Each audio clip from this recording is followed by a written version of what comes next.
Allí está Vera, ya jugó, balón para Maíz. Otra vez Freddy, ¿cómo cruza? Vera, lanza al centro, pelota arriba, cabezazo. ¡Gol!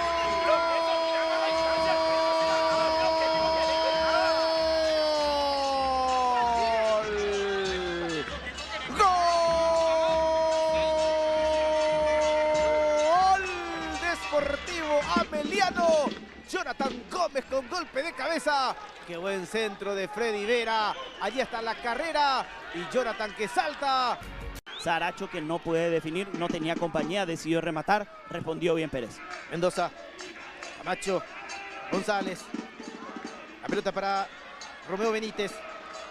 Va a encarar la marca de Coronel. Encaró ya, se mete en el área. Ojo con Romeo, juega para atrás el remate. ¡Gol!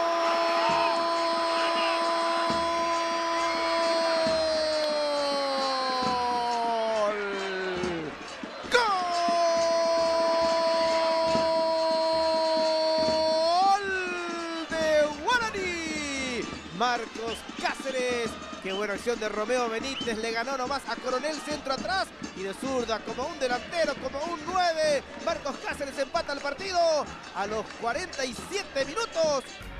Juega para Fariña, intenta Fariña, buena acción de Fariña, pelota para Mendoza, pegale si te gusta. Allí está Jorge Mendoza, le pegó. ¡Gol!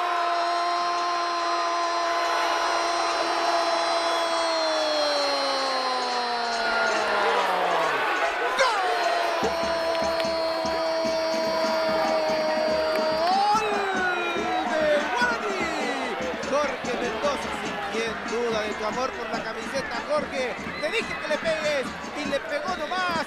La pelota baja repentinamente, se le escurre a Chena y lo da vuelta a Guaraní. Mirá cuando van 50 minutos del segundo tiempo.